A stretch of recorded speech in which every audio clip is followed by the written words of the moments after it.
오늘 우리에게 주시는 하나님의 말씀은 이사야서 제42장 앞부분 말씀이 되겠습니다. 이사야서 제42장 1절부터 9절에 있는 하나님의 말씀을 들으십시오. 구약성경 1018쪽 이사야서 제42장입니다. 내가 붙드는 나의 종, 내 마음에 기뻐하는 자, 곧 내가 택한 사람을 보라. 내가 나의 영을 그에게 주었은즉 그가 이방의 정의를 베풀리라.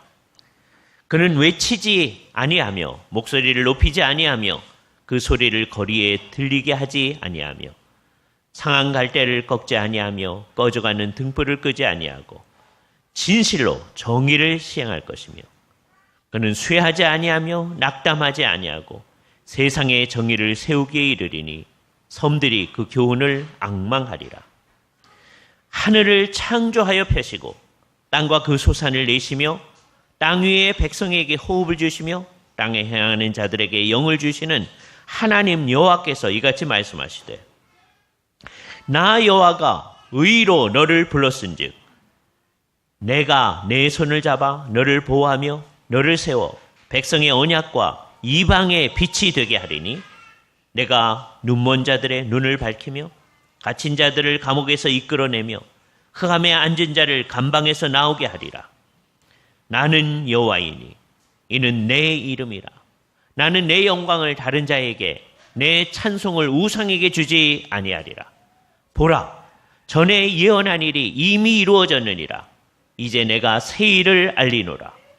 그 일이 시작되기 전에라도 너희에게 이르노라. 주께서 이 말씀을 사용하셔서 필요한 은혜를 우리에게 베풀어 주시기를 아주 놀라운 주제가 시작되어지는 장입니다. 그 둠이라고 하는 별로 성경을 정확하게 보지 아니하는 어떤 학자가요, 좋은 용어 하나를 사용했어요. 그분은 어떤 생각을 했냐면 이사야를 이렇게 조각조각 내는 작업을 했는데 그건 나쁜 일을 한 거죠. 이사야가 이것을 한꺼번에 우리에게 준 게 아니다. 뭐 이렇게 했으니까 별로 성경을 잘 해준 게 아닌데 그렇게 이제 성경을 잘 못 보는 사람들도 가끔 가다가 어떤 기여를 합니다. 이제서부터 우리가 여호와의 고난받는 종의 노래라고 하는 것들을 이제 생각을 해볼 텐데요. 그 용어, 여호와의 종이라고 하는 용어를 처음으로 사용한 사람이 이 둠이라고 하는 사람입니다. 이사야 전문으로 하시는 학자인데 그분 자신의 입장은 별로 우리가 찬동하고 따를 만하지는 않아요. 그러나 그 사람이 그렇게 얘기한 다음에 우리는 그 사람의 신학에 동의하지 않으면서도 이거는 정확하게 봤다. 그래서 여호와의 종의 노래라는 말들을 사용합니다. 그죠? 어떤 분들은 그게 과연 노래냐 그러는데 가끔가다 이렇게 시적인 묘사도 있고 하니까 노래라고 해도 뭐 별 문제는 없습니다. 그 첫 번째 것이 이사야 42장 짧게 보시는 분은 1절서부터 4절까지를 그렇게 보고 넓게 보면 오늘 읽었던 9절까지 말씀을 우리가 같이 생각할 수 있는데요. 이 42장 1절서부터 4절은 그 여호와의 종에 대해서 하나님께서 이제 이렇게 얘기를 해서요. 옆에서 얘기를 해줍니다. 그에 대해서 옆에서 얘기를 해줘요. 그리고 5절서부터 9절까지는 그 여호와의 종한테 직접 얘기를 합니다. 그러니까 이게 겹치는 얘기인데 하나는 옆에서 얘기를 해주는 거고 하나는 앞에 놓고 얘기를 해주는 거예요. 그래서 이중으로 이분한테 뭐라고 얘기를 해주세요. 읽다 보면 이제 맨 처음에 우리의 질문은 그 여호와의 종이 누군가 이런 관심을 이제 가지게 됩니다. 그리고 이제 다른 부분에서도 이제 여호와의 종이 이제 계속 나타나는데요. 여기서는 그게 어떤 한 사람 같은 느낌을 딱 가지게 됩니다. 그리고 큰 주제가 아주 현저하게 나타나요. 뭐라고 시작하는지를 보죠. 42장 1절에 우리말 성경에 이제 번역이 안 된 말이 하나 나오는데 보라라는 말이 나와야 돼요. 보라. 이거는 이제 안 했어요. 오히려 41장 29절에는 보라 그 말을 번역해 놓았습니다. 이게 이제 일관성이 없어요. 어떤 때는 이 보라라는 말을 번역하고 어떤 때는 안 하고 합니다. 그죠? 우리말 성경이 이걸 하기도 하고 안 하기도 하는 아주 대표적인 이제 구절이 뭐냐면 왜냐하면 뭐 이런 말들을 별로 번역을 안 해놔요. 또는 그러므로 그런 말들을 번역을 안 해놓습니다. 근데 문맥을 보면 그것을 잘 알 수 있는 게 있죠. 근데 그것보다도 이거는 좀 긴 단어인데 우리말로는 더 짧지만 워낙은 좀 긴 단어인데도 이거는 일부러 생략을 해놨어요. 이게 사실 여기에는 나타나야 됩니다. 41장 29절에서의 보라는 뭘 보라는 것은 우상을 보라는 거예요. 그건 헛된 것임을 보라. 그런데 여기 그것하고 대조되어지는 걸 보라는 거예요. 보라. 내가 붙드는 나의 종, 여호와의 종이죠. 하나님이 하신 말씀이니까. 내가 붙드는 나의 종, 내 마음이 기뻐하는 자, 곧 내가 택한 사람을 보라. 그래서 기본적으로 한 사람을 향하여서 얘기를 하고 있습니다. 그래서 이사야서에는 여호와의 종의 노래 가운데 어떤 때는 42장이 아주 대표적인 것인데 한 사람을 향해서 여호와의 종 그래요. 나중에 보면 여러 사람을 향해서 여호와의 종 그렇게 얘기하기도 합니다. 그래서 이 둘을 잘 조화롭게 이제 봐야 돼요. 어떻게 되는 걸까? 이때 우리가 미리 사용할 수 있는 아주 좋은 단어가 있는데 그게 무슨 단어냐? 내포적 대표라는 용어를 사용했습니다. 내포적 대표. 그게 무슨 말이냐? 한 사람이 자기 자신 안에 나머지 사람들을 다 포괄하고 있는 거예요. 이 내포적 대표는 성경에서 매우 중요한 이제 개념이에요.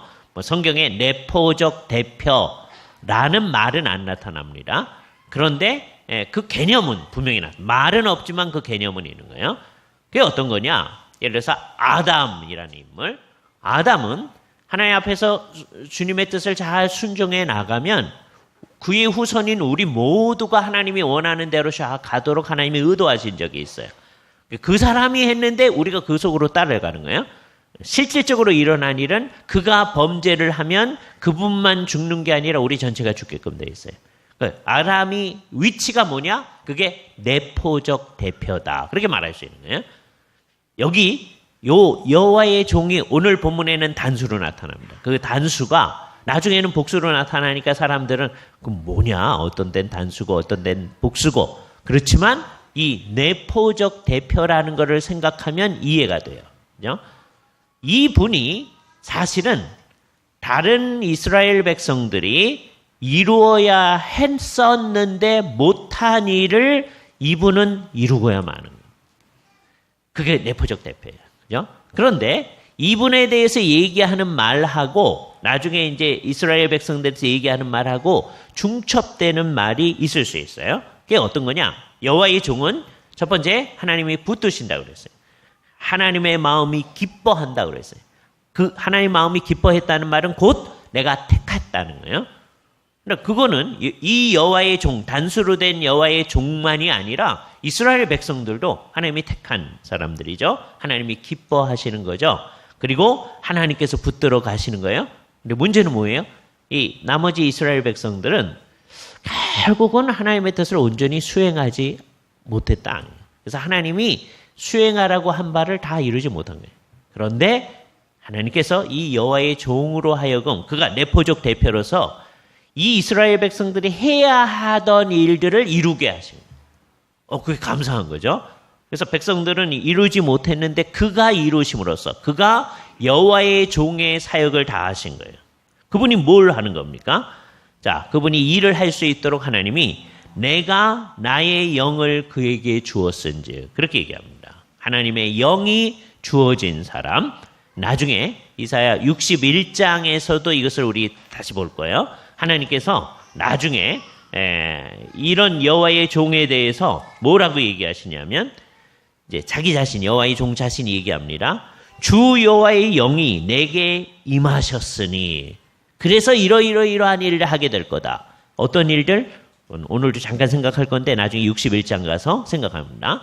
그러니까 이분이 여호와의 종으로서 이 일을 할 수 있도록 하기 위해서 여호와의 영이 임한다. 그래서 그가 무슨 일을 하느냐? 오늘 본문 가운데서 제일 많이 반복되는 말을 우리가 보게 됩니다. 42장 맨 뒷부분, 그가 이방의 정의를 행하리라. 정의를 행하는 거예요. 3절 뒷부분, 진실로 정의를 시행할 것이라. 4절 중간 부분, 세상에 정의를 세우기에 이를 것이다. 3번 반복을 합니다. 이게 중요하기 때문에 나오는 거죠. 그러니까 여호와의 고난받는 종이 궁극적으로 하는 일은 뭐냐? 온 세상 가운데서 하나님의 정의를 시행하는 거예요. 왜 이게 필요합니까? 이 세상이 정의롭지 않은 세상이기 때문입니다. 이 세상이 정의롭지 않다고 하는 것은 거의 모든 사람이 느낍니다. 좀 괜찮은 사회가 있어요. 이 세상에서 좀 괜찮은 사회. 우리나라도 이제 좀 괜찮은 사회를 향해 자꾸 가야 되잖아요. 그죠? 괜찮은 사회.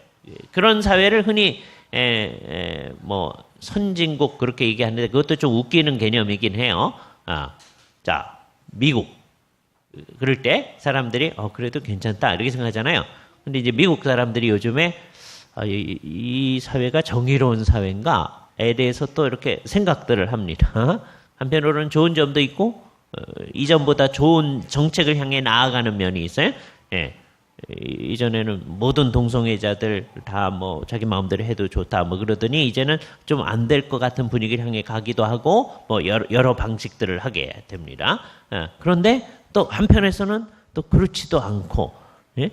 이게 부정의한 사회의 특성은 어떤 거냐? 권력을 가지고 있는 사람들한테 권력이 집중되어지고 그래서 이 세상 사람들이 이 세상이 공평하지 않다라고 자꾸 느끼게 되는 이런 사회인 거죠. 그러니까 그런 사회는 온 세상이 그렇다. 이게 좀 더 심한 사회가 있는 거죠. 그죠? 아주 심한 사회가 있고 그러면 이제 사람들이 그 심한 사회 속에서 견디다 못해가지고서는 아프리카 난민들 상황을 한번 생각을 해봅시다. 그러면 대개는 어떠냐면 어떤 사람들이 좀 너무너무 잘못하기 때문에 이 사람들의 문제를 이제 해결하기 위해서 이제 무력을 동원해서 이 사람들하고 막 싸우는 일이 나타나는 거예요. 반군들. 정부군이 있고 반군들이 있고 그러면 이 지역에 살던 사람들 가운데서 어쩔 수 없어서 그렇게 도망가는 사람들이 나타나죠. 그게 난민이 발생하는 거예요. 예. 자, 그러면 그런 사회가 아주 전형적인 부정의한 사회죠. 막 싸우고 있어요. 그죠? 그러니까 이제 어떤 게 더 좋은 건지를 말하기가 참 어려운 겁니다. 어떤 사람들이 그냥 자기들의 권력을 막 마구 사용해 가지고서는 이 세상의 다른 사람들을 막 어지럽게 하는 사회, 그 좋은 사회가 아니잖아요. 부정의한 사회잖아요. 그러나 하여튼 큰 힘을 사용해서 사람들이 꼼짝 못하게 하고 있어요. 근데 어떤 사회는 사람들이 그거 안 되겠다. 그래가지고서는 막 이제 정부군하고 싸워요. 반군하고 정부군하고 싸워요.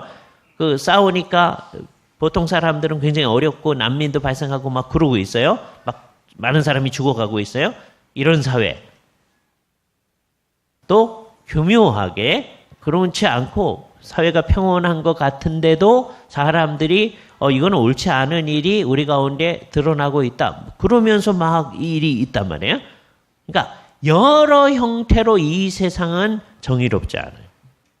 모든 사람이 그걸 압니다. 그런데 이제 문제는 뭐냐면 살다 보면 사람들이 이런 문제에 대해서 별로 신경을 안 쓰고 그냥 사는 거예요. 왜요? 사는데 너무 바빠가지고 그런 거 신경 쓸 겨를이 없다. 이렇게 하면서 사는 거예요. 그죠? 그렇게 이제 아무 생각도 없이 사는 사람, 그런데 열심히 사는 거죠. 예? 그냥 이 세상이 몰려가는 대로 그냥 사는 거예요. 그런데 별로 그것을 뭐 자기가 어떻게 한다고 해서 무슨 변화가 일어나는 것도 아니고 하니까 그런 것을 정치 효능감이라고 합니다. 이게 정치학자들이 쓰는 용어예요. 예? 내가 뭐 한다고 해서 무슨 일이 안 이루어지고 하니까 그냥 나중에 별 관심이 없이 그냥 살아요. 그런 사람의 모습을, 그러나 그 사람이 나쁜 사람도 아니고 그냥 열심히 사는 거죠. 그거를 잘 보여주는 영화가 국제시장에 나타나는 그 사람의 모습 같은 겁니다. 열심히 사는 거예요. 그러나 이 세상에 뭐 정의가 어떻고 뭐 그 관심이 없이 그냥 사는 거예요. 그런 사람을 우리가 흔히 옛날에 뭐라고 쓰느냐 하면, 사실 이 용어를 쓰는 사람들은 옛날에 공산주의자도 있었는데 뿌띠 부르조아라고 썼어요. 소시민적이다. 자기 사는 거에만 집중해서 막 살아간다는 거예요. 그러니까 이 세상 사람들 중에 조금 이제 이 세상을 좀 어떻게 변혁시켜 보려고 노력하는 사람들이 그거를 막 문제라고 하는 거예요. 예수를 믿는 사람들이요. 정신이 없으면 언제 어떻게 되어질 수 있느냐 하면 잘못되는 두 가지 방식입니다. 하나는 우리도 이 세상의 복잡한 상황 가운데서 우리도 살면서 뭐 부정의하다고 느끼지만 내가 뭐 한다고 해서 어떻게 되는 것도 아니니까 그냥 나 사는 거에만 집중해서 살아가게 됩니다. 소시민적으로 살아가게 되는 거예요. 그게 이제 한 종류예요. 그러니까 신앙이라고 하는 것, 하나님과의 관계라고 하는 것은 어떻게 되느냐? 내가 이 세상에 살아가는데 도움을 좀 주신다든지 내 마음에 평화를 준다든지, 그래서 신앙이라고 하는 것은 개인적인 내면의 문제다, 이쪽으로 막 가는 한 부류가 있어요.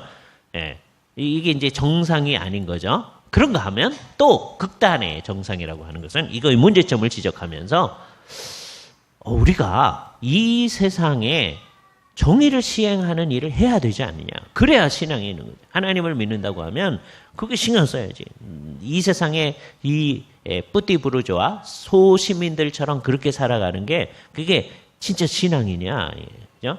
그래서 이제 옛날에 공산주의자들은 이 사람들을 향해서 너희들이 가지고 있는 그 신앙이라고 하는 거, 그 종교라고 하는 건 아편이어서 너희로 하여금 신경 써야 할 일을 못 쓰게 하는 거다. 그래서 그 사람들 막 그렇게 하면서, 그러나 이쪽 사람들은 진짜 신앙이 있다면, 하나님을 믿는다면 하나님의 정의가 시행될 수 있도록 해야 하지 않느냐.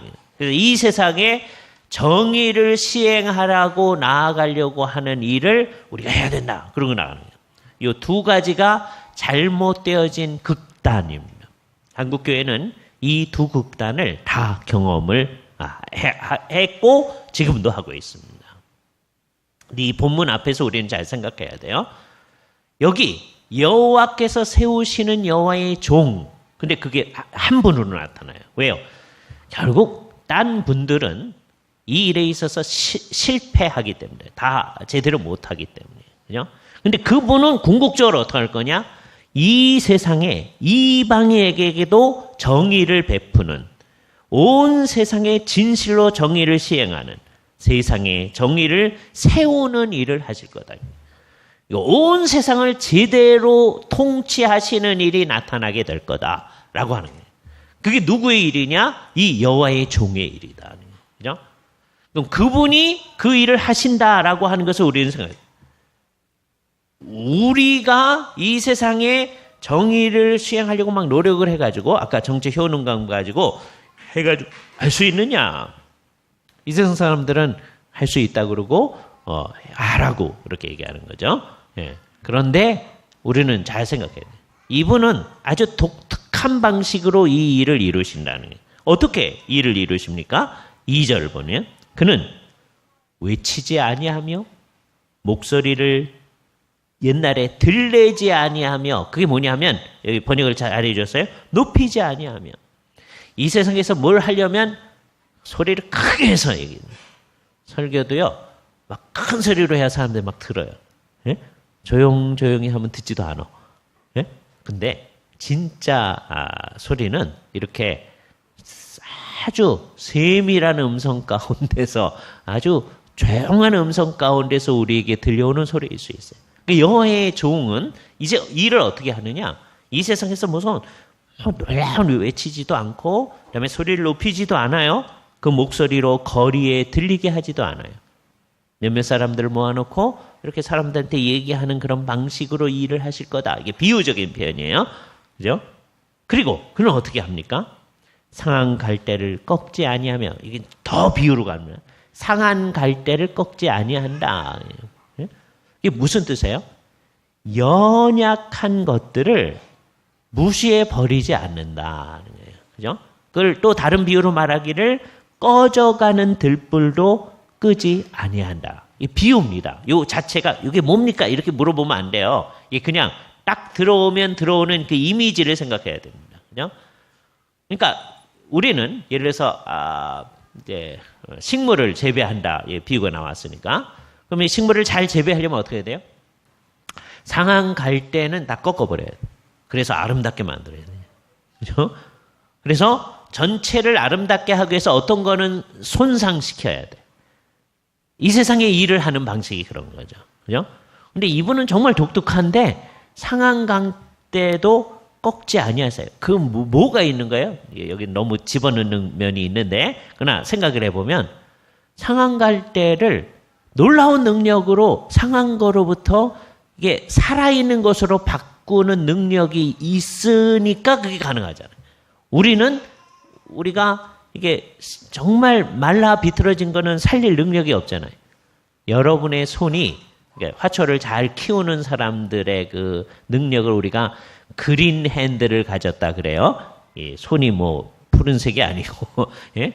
날마다 화초를 죽이는 사람들이 있죠, 그죠? 예, 예. 그러니까 전문적으로 이제 화분에 있는 것들을 다 죽이는 사람이 있고 그 사람만 있으면 이게 다 살리시는 분들이 있어요. 그런 분들을 그린 핸드를 가졌다고 그러는데 그린 핸드를 가진 분들이라도 이 완전히 비틀어진 것을 생기를 불어넣어서 뭐 할 수는 없어요. 그런데 이분은 그럴 수 있는 능력이 있다. 여기 벌써 시사점이 있는 거예요. 이분은 창조주의신가? 그런 생각을 하는 거예요. 여호와의 종인데 여호와 자신하고 비슷한 성격을 지니고 있는 듯한 느낌을 가지게 돼요. 그죠?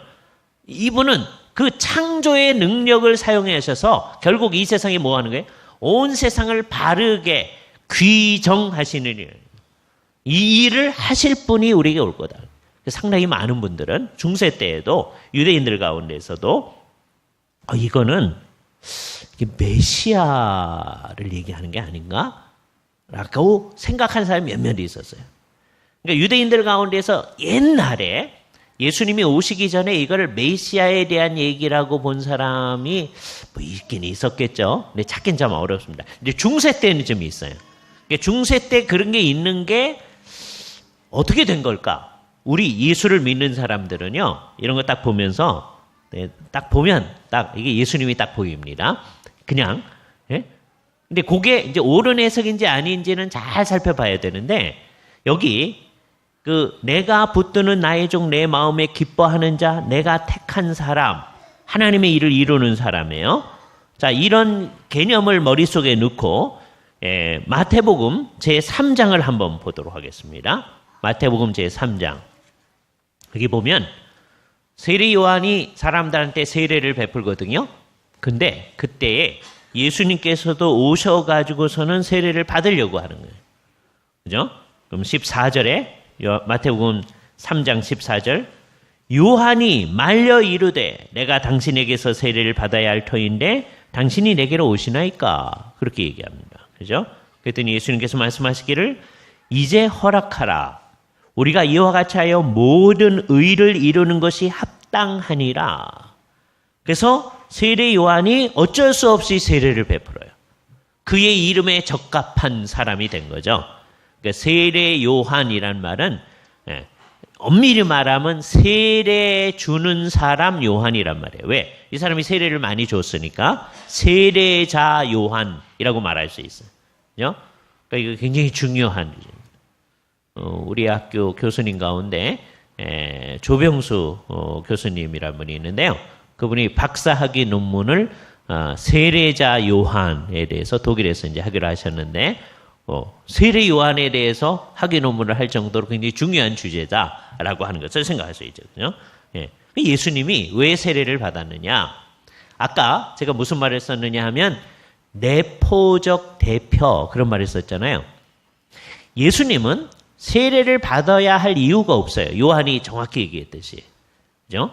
요한은 무슨 세례를 베풀었습니까? 회개를 위한 세례를 베풀었잖아요. 그죠? 죄를 자복하고 회개하고 세례를 받아라. 그랬잖아요. 근데 예수님은 한 번도 잘못한 일이 없어요. 우리와 같이 모든 일에 시험을 받은 자로 돼 죄는 없으시니라 성경이 분명히 얘기합니다. 예?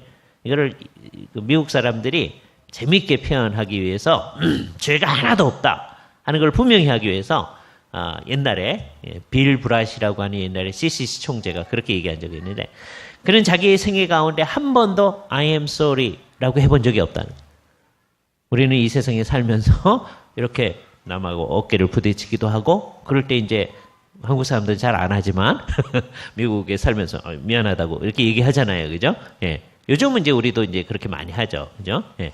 그러니까 뭔가 잘못돼 별로 큰 잘못은 아니지만 그러니까 예수님은 죄가 얼마나 없느냐 하는 걸 분명히 하기 위해서 그의 생애 가운데 한 번도 I am sorry 그런 말을 해본 일이 없다 이렇게 표현한 적이 있어요. 그죠? 그 말의 뜻은 뭐예요? 예수님은 무례한 분이었군요. 한 번도 I am sorry 그러지 않으셨어요. 그 말이 아니라 예수님은 그 한 번도 죄를 지어본 일이 없다. 죄는 없으시니라 하는 걸 분명히 하는 거예요. 그죠? 그러니까 그분은 세례를 받을 이유가 없는 거예요. 그런데 왜 받으신 거예요? 백성들을 자기 안에 다 넣고 받으신 거죠. 내포적 대표로서. 백성들이 해야 할 회개를 당신님이 같이 하시는 겁니다. 그분은 회개할 분이 없는 분이. 그래서 그분이 세례를 받으세요. 그런데 그분이 세례를 받고 나타나실 때, 물에서 올라오실 때 놀라운 일이 일어납니다. 16절. 예수께서 세례를 받으시고 곧 물에서 올라오실 때, 그러니까 우리가 요즘에 세례 주는 방식하고 옛날에 세례 요한이 세례 주는 방식이 좀 달랐다는 걸 알 수 있겠죠? 우리는 세례 줄 때 물을 적셔서 성부와 성자와 성령의 이름으로 세례를 주노라. 그래서 늘 그로만 봤기 때문에 세례는 그렇게 하는 거다. 이렇게 생각하겠지만 세례 요한은 요단강에서 사람들을 어떤 식으로 했는지 몰라요. 하여튼 물속에 들어갔다 나오게끔 한 거예요.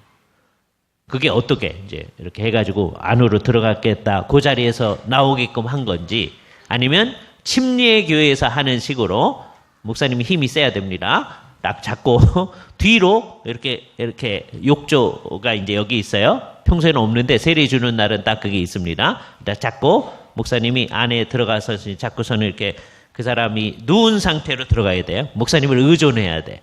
예? 버튼 끼면 이렇게 들어갈 수가 없잖아요. 물속에 들어갔다가 나오면 되죠. 잘못하면 이제 어퍼 합니다. 실제로. 그죠? 예. 그리스도와 함께 죽고 살아났다고 하는 것을 잘 표현해내는 거죠. 그러니까 세례 요한이 진짜로 예수님을 잡고 그렇게 했는지, 다른 사람 그렇게 했는지, 아니면 그 자리에서 이렇게 했는지 우리는 몰라요. 얘기를 안 해주기 때문에. 궁금하면 나중에 지금 빨리 알려주세요. 그러지 마시고 하늘에 올라가셔서 어떻게 하셨는데요? 그렇게 여쭤보시면 됩니다. 그때는 알 수 있어요. 그죠? 예. 근데 하여튼 예수님께서 물에서 올라오실 때 하늘이 열리고 하나님의 성령이 비둘기같이 내려 자기 위에 임하심을 보시더니 그랬어요. 마태복음의 용어로는 예수님 자신이 보는 거예요. 그럼 다른 제자들은 어떻게 알았겠어요? 나중에 예수님이 얘기해 줬으니까 알죠. 그렇게 생각해죠. 그죠? 이게 복음서마다 조금 다릅니다. 그죠? 예. 마태복음의 용어로는 자기 위에 임함을 자기가 보는 거예요. 그러니까 성령이 임하시는데 어떻게 됐어요? 비둘기 같은 형태로 임하셨다. 이거 오해하면 안 된다고 그랬죠? 성령님은 비둘기시군요. 이렇게 생각하면 안 돼요. 그죠? 요때만 비둘기 비슷한 형태로 임하신 것 같아요. 우리 찬송가에 비둘기 같은 성령이요. 그렇게 돼 있기 때문에 자꾸 성령님을 자꾸 그렇게 생각하려고 그래요. 되게 강대상에다 그렇게 표현해 놓는 경우도 있잖아요. 예. 그거에 너무 신경 쓰면 안 됩니다. 요때만 그런 일이다. 그죠? 영이 임하신 거죠. 아까 이사야서에 보니까 아까 42장 내 영을 주었은즉 그러잖아요. 영이 임하는 거예요. 그리고서는 뭐라 그래요? 하늘로서 소리가 있어 말씀하시되 이는 내 사랑하시는 아들이니 내 기뻐하는 자라. 내가 기뻐하는 자. 이게 어디서 나온 말하고 똑같아요? 아까 이사야서 42장에 내가 기뻐하는 자. 곧 내가 택한 사람을 보라. 그러니까 어쩌면 하나님께서는 요 이사야 42장의 얘기를 실현하려는 의도로 예수님이 세례받고 나오실 때 이렇게 했을 수도 있어요. 그러니까 이사야 42장이 말하는 이 고난받는 종이 누구라고 하는 걸 알 수 있느냐? 메시아이시구나, 예수님이시구나 하는 것을 예수를 믿는 사람은 쉽게 알 수 있는 거예요. 이런 여러 가지 흔적들을 통하여서. 예? 우리는 딱 보면 예수님이 자꾸 보입니다. 유대인들은요, 예수님이 이 세상에 오시기 전에 예수님을 본 유대인들은 거의 없고, 그 유대인들 가운데서 앞으로 메시아가 올 때 그 메시아에 관한 얘기인가 그렇게 생각한 사람들이 있었는지 참 어려워요. 중세 때 몇몇 사람은 그렇게 얘기합니다. 그죠? 예. 유대인 성경 해석가들 가운데 아주 유명한 사람들 가운데 이게 대부분 그렇게 생각 안 해요. 거기 어떻게 되는지 나중에 여호와의 종의 노래가 흘러가면서 제가 말씀을 드릴 거예요. 예. 뻔히 보이는데도 안 보여요. 그럼 우리는 이게 예수님처럼 보이는데 예수님은 궁극적으로 어떻게 하는 거냐? 하나님의 공의를 온 세상 가운데 실현하기 위한 일을 하시는 거다. 근데 예수님께서 이 세상에 오신 다음에 죽으시고 부활하시고 하늘로 올라가신 다음에도 이 세상은 불공평하고 정의가 시행되지 않았잖아요. 그래서 우리는 잘 알아야 됩니다. 이게 완전히 시행되어지는 것은 예수님이 궁극적으로 다시 오실 때이구나 하는 걸 알아야 돼요. 그거를 그 전에 우리가 예수님이 그렇게 하셨으니까 이제 우리가 합니다. 그럴 수는 없다는 생각을 하게 되는 거죠. 그죠? 그때까지는 우리는 이 불공정한 사회 속에서 있군요. 이해를 해야 됩니다. 그러나 주님은 결국 뭐 하기 위해서 온 거예요? 온 세상에 공의를 세우기 위해서. 이 공의는 이 세상이 말하는 정의보다 더 포괄적이고 온전한 의미예요. 그죠? 이 세상 모든 철학자, 특히 법 철학자들이 계속해서 얘기해왔던 것이 정의가 뭐냐라고 하는 거예요. 이거를 옛날 사람들이 다 얘기를 한 건데, 그걸 널리 퍼뜨린 사람이 요즘에 마이클 샌들 같은 사람인데요. 그 얘기보다도 훨씬 포괄적인 절대적 의미에서의 공의가 온 세상에 시행되어지는 일을 주님이 하실 거다라고 하는 거예요. 이거를 정말 믿는다면 우리는 몇 가지 일을 해야 됩니다. 그죠? 주님은 정말 이 세상의 공의를 시행하는 일을 하실 거다. 그걸 정말 믿는 사람으로 이 세상에 있어야 돼요. 그러면 첫 번째, 그분이 어떤 분인지에 대해서 명확한 이해를 가져요. 그분을 진짜로 믿는다. 그죠? 이거를 하기 위해서 보세요. 5절 이거는 여호와께서 그 여호와의 종한테 하신 얘기입니다. 하늘을 창조하여 펴시며 땅과 그 소산을 내시며, 여기까지는 뭐예요? 하나님의 창조와 이 피조계를 계속해서 유지해 나가는 일을 하는 거잖아요. 그죠? 창조 얘기를 했어요. 그다음에 소산을 내는 거는 매년 있어지는 일이잖아요.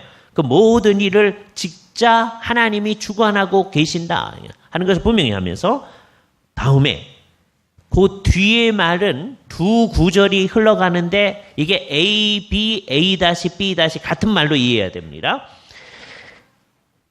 땅 위의 백성에게 호흡을 주시며, 이게 A, B예요. 땅 위의 백성에게 호흡을 주시며, 그걸 또 다른 말로 반복합니다. 땅에 행하는 자에게, 아까 땅의 백성을 조금 다른 말로 땅에 행하는 자에게, 아까 호흡을 줬다고 하면서 뭐라고 그랬어요? 영을 주신다. 아까 영을 주실 때, 여호와의 종한테 영을 줄 때 하고 요거하고는 의미가 달라요. 이거는 아까 무슨 의미하고 똑같아요? 호흡을 주는 거하고 똑같아요. 그래서 이게 여호와의 영의 일반적인 사역을 얘기하는 거예요. 이 세상의 사람들이 오늘 아침에도 이렇게 일어나가지고 호흡하며 살잖아요. 여호와의 영이 주어졌기 때문에. 그게 여호와의 영의 일반적 사역이에요. 그게 호흡이 주어진 거예요.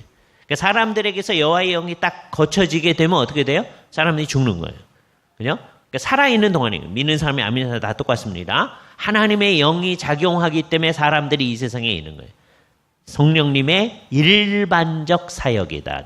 근데 일반적 사역은 구원하는 사역이 아니에요. 이걸 아주 분명히 해야 됩니다. 예. 그러니까 안타까운 거는 성령님의 일반적 사역이 자기 안에 있는데도 그거를 전혀 인정하지 아니하고 그거를 가지고 죄 짓는 대로 사용해 나가는 사람들. 이게 안타까운 거죠. 예. 그러니까 안 믿는 사람 안타까운 거고 더 안타까운 거는 주님이 하는 거예요. 그렇게 말하면서도 죄 짓는 대로 사용해 나가는 형식적으로 예수 믿는 사람이 안타까운 거죠.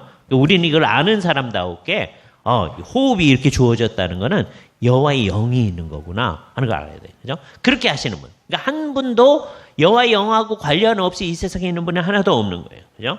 그런데 이제 그 여호와께서 얘기를 합니다. 나 여호와가 의로 너를 불렀은즉. 그죠? 누구한테 하는 얘기예요? 여호와의 종한테 하는 얘기예요. 내가 내 손을 잡아 너를 보호하며 너를 세워 백성의 언약과 이방의 빛이 되게 하리라. 그래서 메시아를 백성의 언약, 백성에게 주어진 언약의 실체이신 분이다 하는 거예요. 그리고 그가 이방의 빛이시다 하는 거예요. 그분은 유대인들을 위해서 보내진 분인데 궁극적으로 보면 여기서 유대인만을 위하여 보내진 분이 아니라고 하는 걸 알게 돼요.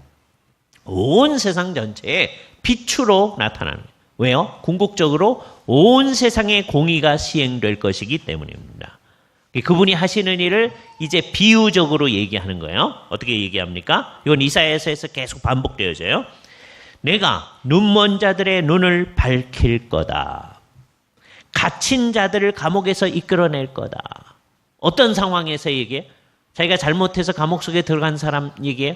그 얘기 아닙니다. 이 갇힌 자는 누구 얘기하냐? 잘못도 안 했는데 이 세상의 불의한 세력 때문에 감옥 속에 들어간 사람을 얘기해요. 그 사람한테 공의를 시행하면 어떻게 돼요? 그 사람이 바깥으로 나와지는 거죠. 그죠? 눈먼 자, 이건 이중적 의미인데요.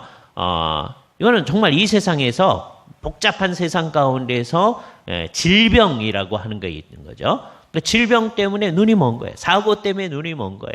사람들이 처해 있는 상황이에요. 하나는 사회적인 정황이에요. 그런 것들이에요. 그죠? 다음에 흑암에 앉은 자들을 감방에서 나오게 하리라. 자기가 잘못해서 감방에 간 사람들 얘기를 하는 거 아닙니다. 그죠? 이거는 이 세상에 공의가 시행되지 않기 때문에. 그러니까 아까 눈먼 자에게 보게 함을 준다고 하는 거는 이중적이라는 말이 뭐냐면 아까 얘기했듯이 사람들이 이 세상의 복잡한 문제 때문에 이제 죄 때문에 이 세상에 사람들이 사고도 나고 그래서 보지 못하고 어떤 사람 선천적으로 보지 못하고 태어나고 뭐 이러지 않겠어요? 그런 상황 가운데서 이분은 정말 모든 것을 회복시켜 주시는 분이시다라고 하는 걸 얘기해 주는 거예요. 그래서 예수님이 오셔서 몇 가지 샘플을 보여주신 거예요. 바디메오 같은 사람 예수님께서 정말 눈을 뜨게 해주셨습니다. 그죠? 예수님이 유대 땅에 있는 모든 소경들의 눈을 뜨게 해준 거 아니에요. 몇 가지 예를 보여주신 거예요. 상당히 많은 사람이긴 하죠. 그러나 예예요. 예수님이 이제 우리를 교회 공동체로 예수님의 믿는 사람으로 이 세상에 딱 보내주셨어요. 그럼 우리도 사람들 맨날 눈뜨게만 하고 하는 일을 할까요? 가끔가다 주께서 그런 일도 하게 해주십니다. 그러나 우리는 그게 우리의 일이 아니다. 그죠? 우리는 뭐 하는 일이에요? 이 일을 이루시는 예수님이 정말 온 세상의 모든 문제를 해결하시는 분이시다. 근데 그게 지금 당장이 아니라는 거 아니에요. 예수님이 다시 오실 때 그 모든 것이 제대로 되는 거예요. 그거를 사람들한테 증언하는 공동체로 우리가 세워지는 거죠. 그래서 우리는 메시아를 믿는 공동체예요. 그것을 메시아 공동체라고도 합니다. 이때 오해하면 안 돼요. 우리가 메시아가 아니에요. 예? 우리가 메시아가 아니라 그 메시아를 믿는 공동체, 여호와의 종의 이 하시는 일을 믿는 공동체, 급기야는 이 일을 하실 것이다 하는 걸 다 믿는 거죠. 그죠? 그래서 이분을 진짜로 믿는 일, 이게 우리의 첫 번째 일입니다. 그리고 유대인들은 앞으로 하나님께서 이런 메시아를 보내줄 거다. 그를 믿는 일이 저들의 사명이에요.